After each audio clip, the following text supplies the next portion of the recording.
Good morning students. आज यहाँ पे हम पढ़ने वाले हैं आरएस नोमेनक्लेचर। ओके, तो आरएस नोमेनक्लेचर जनरली किस में मिलता है? तो आरएस नोमेनक्लेचर मिलता है जिसमें कीराल कार्बन प्रेजेंट होता है उसमें।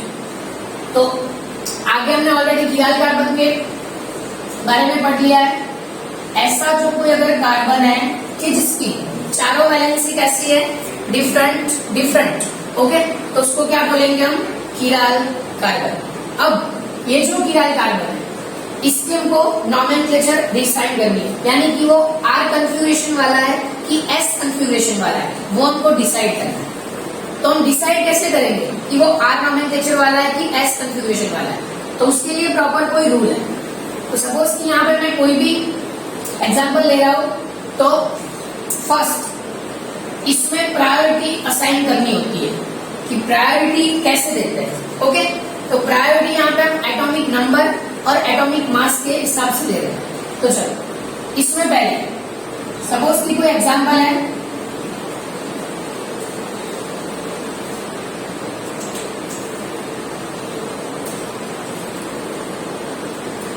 यहाँ पे जो एग्जाम्पल में लिखा है वो एक कीराल कार्बन का एग्जाम्पल है जिसमें कार्बन की चारों वैलेंसी कैसी है? डिफरेंट। अब देखो यहाँ पे कार्बन के साथ सीधा क्या अटैच है?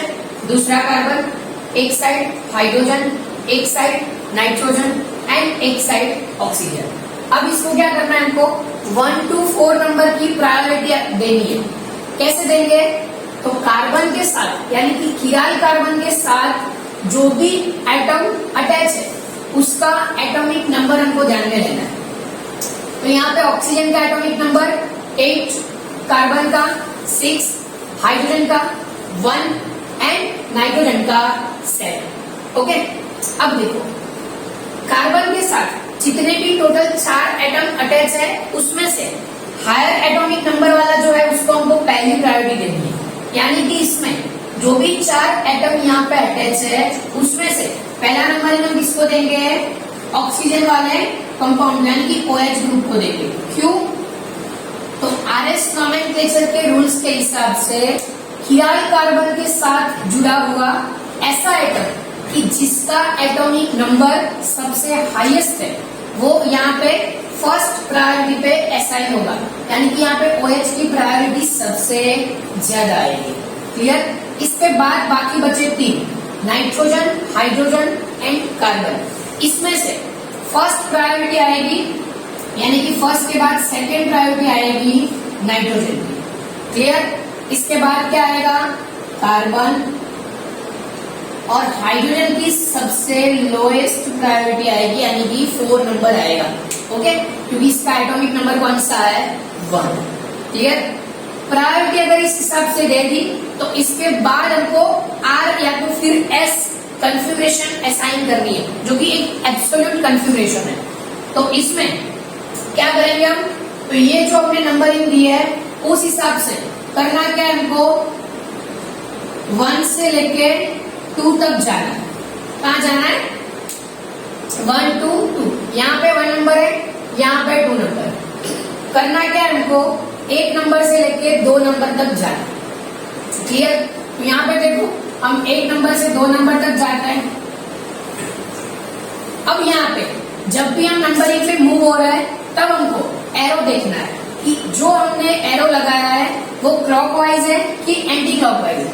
तो देखो यहाँ पे 1 to 2 मूव हो रहा है, तो ये जो डायरेक्शन है वो कैसी डायरेक्शन है? Clockwise direction. तो अगर नंबरिंग देने के बाद हमको एरो क्लॉकवाइज मिलता है तो इसकी कन्फिगरेशन होगी आर। क्यों आर होगी? तो जब भी हम आर ड्रॉ करते हैं तो उसमें एरो कौन सी साइड लग रहा है? ऐसे क्लॉकवाइज लग रहा है। तो जब भी क्लॉकवाइज एरो आता है तब कौन सी कन्फिगरेशन होगी? R configuration. अगर नंबरिंग देने के बाद हम 1 to 2 मूव हो रहे हैं, अगर एंटी क्लॉकवाइज हमको नंबरिंग मिल रही है तो कौन सी कन्फिगरेशन आएगी? एस। क्योंकि क्या हो रहा है इधर? हम एस जब भी ड्रॉ कर रहे हैं तब कौन सी डायरेक्शन में मूव हो रहे हैं? हम एंटी क्लॉकवाइज की डायरेक्शन में हम मूव हो रहे हैं, इसलिए कौन सी कन्फिगरेशन आएगी? एस। तो फिलहाल ये एग्जाम्पल की अगर बात करें तो ये एग्जाम्पल में हमने 1 to 2 जब एरो लगाया तब क्या हुआ इधर, तो जो भी डिरेक्शन आई है वो क्लॉकवाइज डिरेक्शन है, तो ये कंपाउंड की कन्फिग्रेशन कौन सी होगी, आर कन्फिग्रेशन होगी। क्लियर। जब भी हम नंबरिंग डिसाइड कर रहे हैं, नंबरिंग डिसाइड करने के बाद क्या करना है हमको, 1 to 2 पे जाना है। यहाँ पे हम दूसरा एग्जांपल ले रहे हैं कि अगर सपोज कि 3 नंबर यहाँ पे, 4 नंबर यहाँ पे, 1 नंबर यहाँ पे और 2 नंबर यहाँ पे, कोई भी हमने एग्जांपल लिया है, तो इसमें हमने नंबरिंग ऐसे दी। ओके, अब इसमें 1 2 3 और 4 ऐसे नंबरिंग आई है। नंबरिंग देने के बाद करना क्या है हमको, 1 से लेके 2 तक जाना है। तो यहाँ पे आपको 1 से लेके 2 तक जाने की 2 पॉसिबिलिटीज है। कौन कौन सी, एक 1 to 2 वाया 4 एंड दूसरी पॉसिबिलिटीज है 1 to 2 वाया 3। तो ध्यान रहे जब भी हम RS नोमेनक्लेचर कर रहे हैं तब अगर 1 से 2 सीधा जा सकते हैं तो उसमें कोई प्रॉब्लम नहीं है, बट अगर हम 1 से लेके 2 तक जा रहे हैं तो अगर बीच में 3 या 4 आ रहे हैं तो क्या करना है हमको, कभी भी 3 वाला वे हमको कंसीडर नहीं करना है।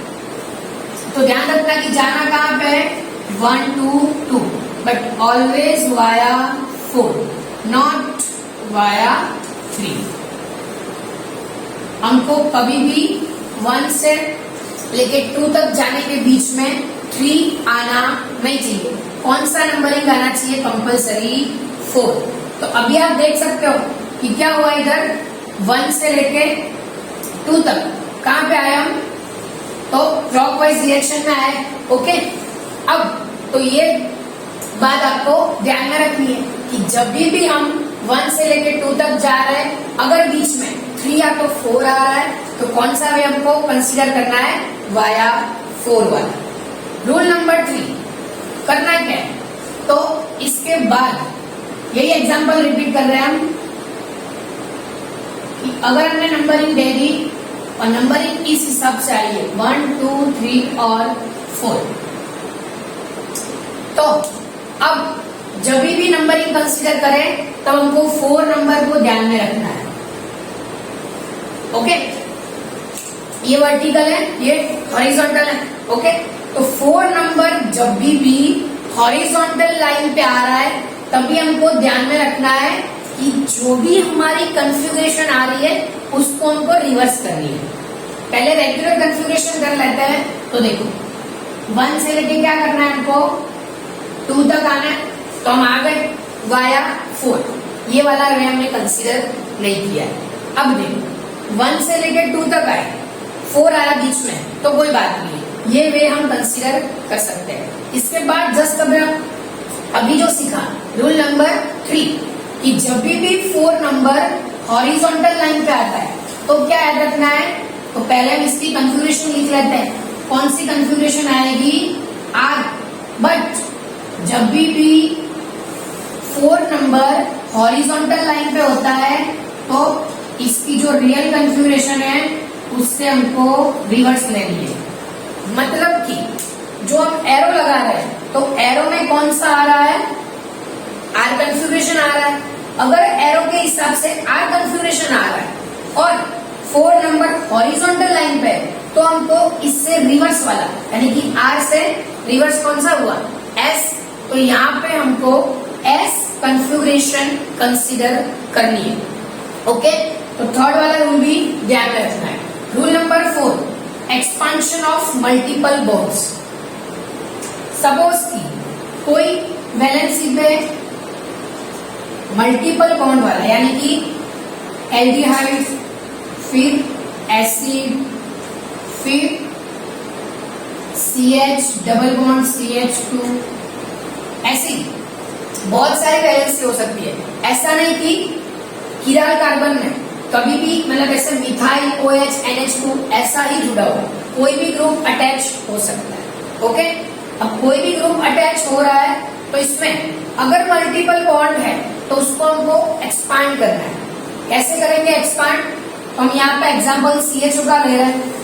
तो यहाँ पे अगर कोई कीराल कार्बन प्रेजेंट है उसके साथ CHO अटैच है, तो CHO का स्ट्रक्चर हम कुछ ऐसे लिखेंगे, C double bond OH। Okay, अब देखो ये हमारा कीराल कार्बन है जिसकी चारों वैलेंसी डिफरेंट है, उसमें से एक वैलेंसी कौन सी है? CHO। अब देखो C डबल बॉन्ड OH, यानी कि ये कार्बन के साथ क्या जुड़ा है? डबल बॉन्ड से ऑक्सीजन और एक हाइड्रोजन अटैच। तो RS नोमेनक्लेचर के लिए हम उसको कैसे एक्सपांड करेंगे?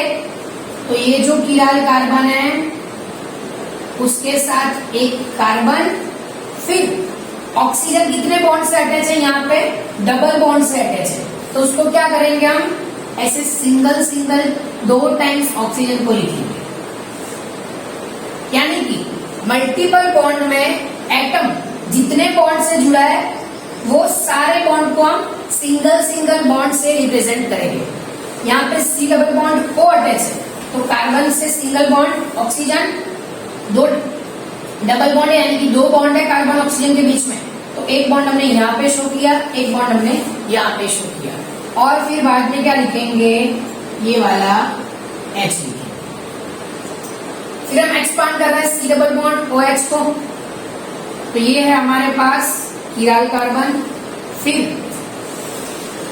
C double bond OH। तो अब देखो ये कीराल कार्बन है, कीराल कार्बन के साथ क्या अटैच है? ये वाला कार्बन किससे अटैच है? डबल बॉन्ड ऑक्सीजन और एक सिंगल बॉन्ड ऑक्सीजन। तो कैसे लिखेंगे?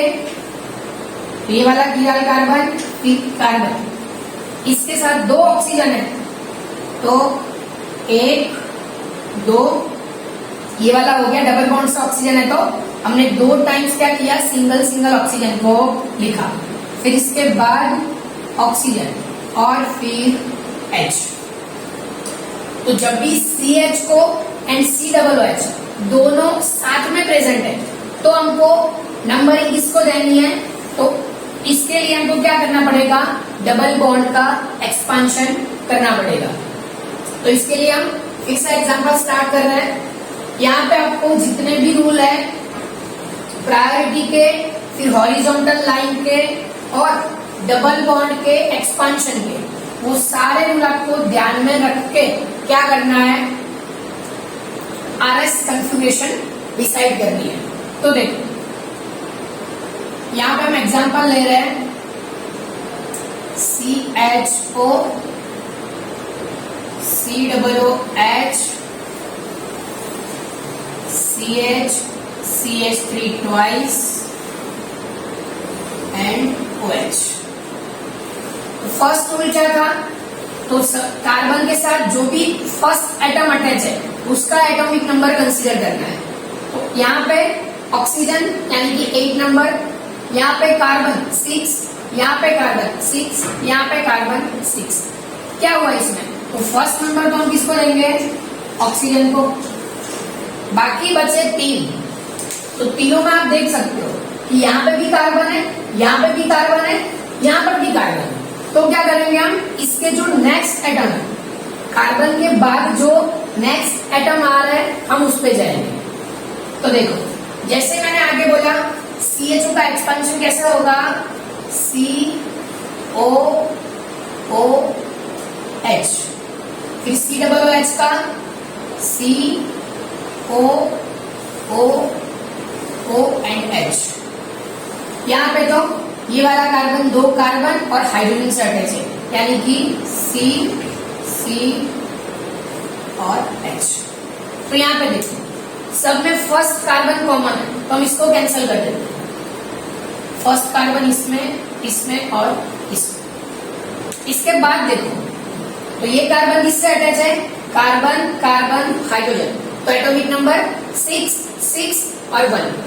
नेक्स्ट ऑक्सीजन ऑक्सीजन ऑक्सीजन, यानी कि 8 8 और 8, और इसमें ऑक्सीजन ऑक्सीजन हाइड्रोजन।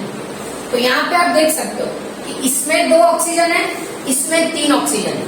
इसमें तो कार्बन है, तो ऑक्सीजन की कंपेयर में कार्बन का एटॉमिक नंबर कम है, वो वाला लास्ट में आएगा। कंपेयर ये दोनों की करनी है, तो इसमें देखो एक ऑक्सीजन कैंसल, एक ऑक्सीजन कैंसल, दूसरा ऑक्सीजन कैंसल, तो यहाँ पे दूसरा ऑक्सीजन कैंसल। अब क्या बाकी बचा इसमें? H। इसमें क्या बाकी बचा? ऑक्सीजन। तो अब ऑक्सीजन का वेट यानी कि एटॉमिक नंबर हाइड्रोजन की कंपेयर में कैसा है? ज्यादा है, तो क्या आएगा यहाँ पे? सेकेंड नंबर, फिर थर्ड यहाँ पे, और फोर्थ आइसोप्रोपाइल ग्रुप को।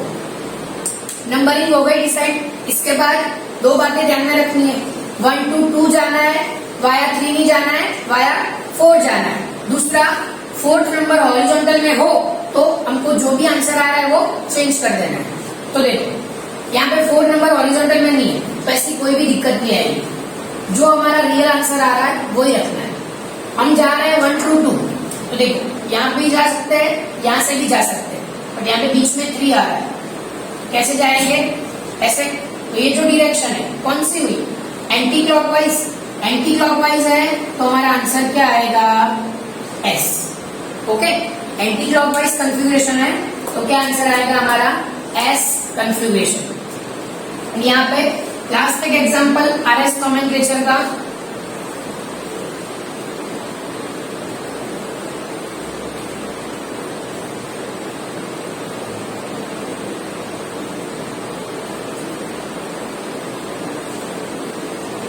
तो देखो कार्बन के साथ क्या अटैच है? Oxygen, nitrogen, carbon and hydrogen. यहाँ पे चारों के चारों एटम डिफरेंट डिफरेंट है, तो क्या होगा?